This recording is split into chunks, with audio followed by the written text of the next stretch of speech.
Estamos con Beatriz Busaniche, gracias por haber venido. Ella es licenciada en Comunicación Social, directora ejecutiva de Wikimedia Argentina y docente además de la Universidad de Buenos Aires. Gracias por estar, Gracias a ustedes por la invitación. Vos ponías caras cuando Susana se refería a lo que está ocurriendo con el libro La Cámpora y lo que pasa en las versiones que se bajan a través del ebook.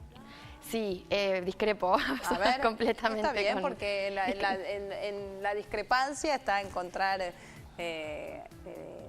bueno, algo con lo que quedarse. Sí, en realidad lo que hay que hacer es dar un debate amplio sobre este tema.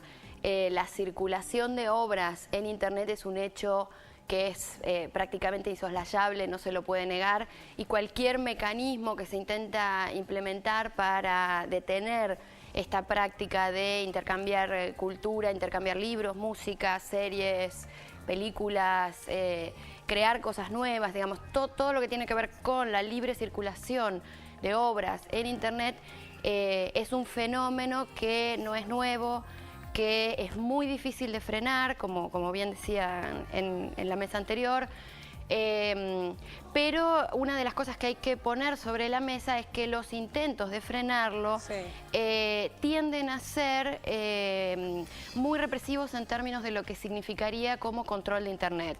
Es decir, hay que asumir que esto es una nueva realidad, que si se están abriendo nuevos mercados, estos nuevos mercados que se abran van a tener que convivir necesariamente con la lógica de que en Internet la copia va a seguir circulando. No es costoso copiar sin autorización un ebook o una canción o una película. Por supuesto que hay costos de compartir, hay que pagar servidores, hay que pagar ancho de banda, pero en general ese tipo de costos se distribuyen entre todos aquellos que comparten, sobre todo cuando se usan sistemas de torrent, que son redes de pares donde no hace falta tener un lugar centralizado donde bajar, sino que son los mismos usuarios entre sí que comparten las obras.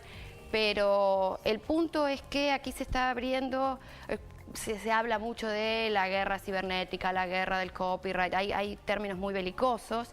Y lo que hay que ver es cuál es la real discusión. Y la real discusión es que todo el sistema de industrias culturales en general está cubierto por leyes que se basan esencialmente en restringir la copia. Y en Internet, en el mundo digital en general, todo opera como copia. Toda la lógica de Internet es la circulación en términos de copia.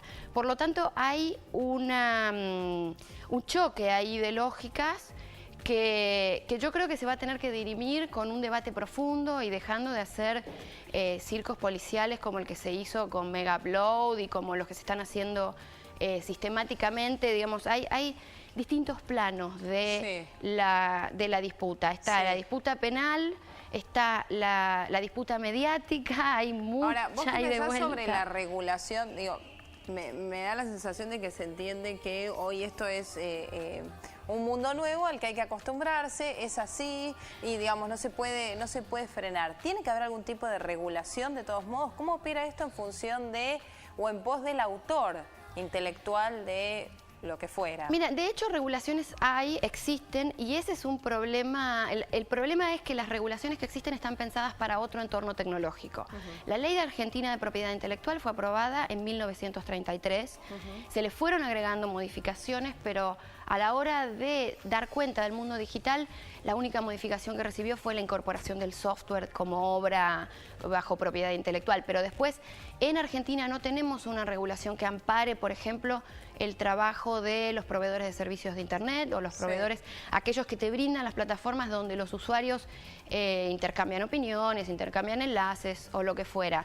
El problema es que en términos de política pública lo que hay que pensar es cómo se hace para promover las artes, promover el desarrollo de la ciencia, porque acá hay un montón de cuestiones que tienen que ver con el mundo académico también. No estamos hablando de que esta regulación de propiedad intelectual solo cubre a los grandes tanques de Hollywood, a la industria discográfica. También cubre los papers académicos, también cubre obra indispensable para la educación. Y en Argentina no estamos dando este debate. Argentina es uno de los 20 países del mundo que no tiene excepciones al copyright para bibliotecas. Entonces, el intercambio de un libro, no sé, de cualquier editorial o de una película, es exactamente el mismo delito que comete un bibliotecario cuando hace una copia para conservación, una fotocopia. O sea, En Argentina nos falta darnos una política pública, entrar en este debate que es muy amplio, es muy difícil y es muy complejo, pero que está en un momento muy interesante a nivel mundial. ¿En el mundo cómo está? Muy complicado. No, en el sentido de las leyes, ¿no? Bueno, hay distintas cuestiones. Hay que decir que a nivel mundial hay una regulación que nos toca, que tiene que ver con tratados internacionales. Hay regulaciones amplias en términos de tratados a nivel Organización Mundial de Propiedad Intelectual, donde Argentina ha firmado la Convención de Berna y cosas por el estilo. También estas cosas están cubiertas en el marco de la Organización Mundial del Comercio, en la OMC. O sea, hay un paraguas global que dice que, por ejemplo, el monopolio de derecho de autor, el monopolio de copyright, según la tradición jurídica de la que hablemos, dura como mínimo, según OMC, 50 años después de la muerte del autor. En Argentina estamos en 70 años después de la muerte del autor. Eso significa que por 70 años después de la muerte de un autor no podemos hacer uso de su obra, no podemos compartirla, no podemos copiarla. Un bibliotecario no puede copiarla para conservación. Eso es un tema urgente. Pero no tenemos... Digo. Ese es otro tema, esa es otra cosa muy interesante, y es que la ley 11723, que es la ley vigente en Argentina, debe ser la ley más violada de este país. Claro. Porque no hay forma ¿Cómo se de controla? estudiar, además de cómo se controla. Cualquiera de ustedes que haya pasado por una universidad, Claro. ¿quién de ustedes Fotocopiar. estudió sin una fotocopia? Y eso es una violación de la ley. Claro. Eso es está contemplado dentro de las prohibiciones de copia. Después, por ejemplo, es permanente. Cuando uno le pasa una canción a un amigo, cuando uno comparte, digamos, estas prácticas que hoy son cotidianas. Ahora, entre los sí. autores de las distintas obras también hay opiniones distintas. Porque está aquel que dice, no, bueno, yo no quiero que mi obra se copie. Y está el que dice... El otro día mismo Susana nos comentaba, no recuerdo acerca de quién, que decía, por cada obra mía que bajan a través de la web gratis, hay una más que vendo. Bueno, eso es una estrategia... Es una publicidad gratis también. Claramente, digamos, cuando se habla de proteger la obra, que es una terminología muy usada en derecho de autor o de proteger al autor, yo creo que lo más importante es proteger las obras y a los autores del olvido. Y lo que ansía un autor, más que nada, ya sea de música o de lo que fuera, es ser leído, ser escuchado, ser conocido, Sí. ser disfrutado por un público cada vez más masivo. Ahora bien, está claro que hay que hay que pensar y hay que diseñar modelos de negocios que no impliquen la restricción de copia, porque claramente eso es prácticamente inevitable, y por otro lado, que no impliquen un enfrentamiento que no es tal entre los usuarios, los consumidores, los usuarios de Internet y los autores. No hay tal discrepancia. El día que nos demos cuenta que aquellos que compartimos cultura también hacemos un bien por aquellos autores que requieren circulación, que quieren ser conocidos, y que aquellos que compartimos obras, además pagamos también.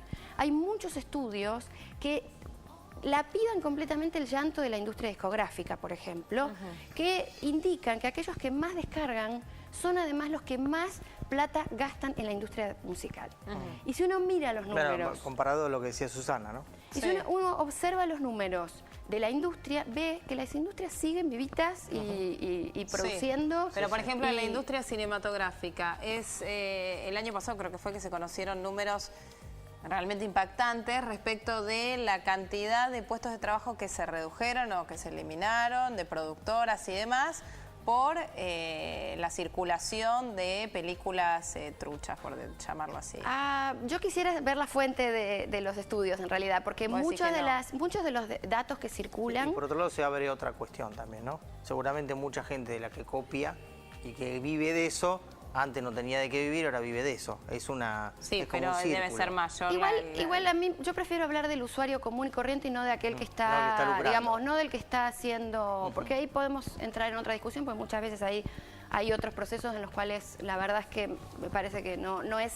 El tema es lo que hacen los usuarios comunes y corrientes, cualquiera de las personas que está mirando Está bien, pero, en este momento. Pero cómo afecta a las industrias, sí es un tema. El punto es el siguiente. El año pasado también, junto con esos números, hubo récord de pago de entradas a cine. Ajá, sí. Justo en el mismo año en que Cuevana es furor. Es decir, aún no hay un reemplazo de la experiencia de ir al cine en el mundo cinematográfico. Y por otro lado también hay que decir que hay mucho cine circulando que tiene que ver con gustos más diversos, con posibilidades de ver otras cosas que en las grandes salas no se ve. O sea, hay que mirar todo el mapa. Estamos en este momento teniendo acceso a muchas cosas a las que antes no teníamos acceso. De hecho, recuerdo declaraciones del mismo Ricardo Darín diciendo que cuando ellos estaban nominados con El secreto de sus ojos al Oscar, pudo ver las otras películas por las vías no legales. Justamente porque no hay en el circuito comercial posibilidad de competir con los grandes tanques. Claro. Lo que hacía este muchacho que detuvieron en Chile, que él subía algunas películas para compartir a través de Cuevana, era justamente disponibilizar en un medio como Cuevana cine chileno. Sí. Dígame, ¿cuántas veces han tenido oportunidad de estar en una sala viendo cine chileno aquí en Buenos Aires? Que además es una plaza donde hay mucho cine y donde hay posibilidades. No nos vayamos a otro lugar, a otro lado. Quedémonos acá, que es una plaza privilegiada. También está el caso de Maximiliano Herskovich, que después de haber chocado sistemáticamente con el establishment del cine local, estrenó su película Estefaní en Cuevana. Entonces, miremos todo el mapa, veamos realmente cuáles son los sectores que se pueden ver perjudicados por la libre circulación, que es probable que haya algunos, pero pongamos las cosas en claro.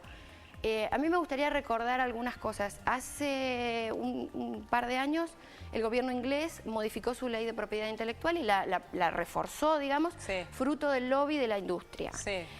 Tiempo después el gobierno tuvo que salir a reconocer que lo había hecho en base a estudios de los cuales no tenía ninguna fuente fiable, que eran estudios sencillamente sesgados porque eran estudios hechos por la propia industria afectada. Acá necesitamos que el mundo académico tome este tema, como lo está tomando en Estados Unidos, en Europa, defina exactamente cuál debería ser el sistema de incentivos para que haya más obras y se diseñen nuevas políticas públicas que permitan gozar de la cultura sin criminalizar a los usuarios. También esto, para finalizar, es Internet se ha llevado por delante al mundo y obviamente es nuevo todo esto y es lógico también que se tenga que adaptar la industria, las leyes. Internet, recordemos, hace 10 años no era como ahora. Esto es de hace 3 o 4 de verdad. Lo que pasa es que a uno se le hace tan cotidiano después el día a día de Internet ahora que parece que lo tuvieras hace un montón.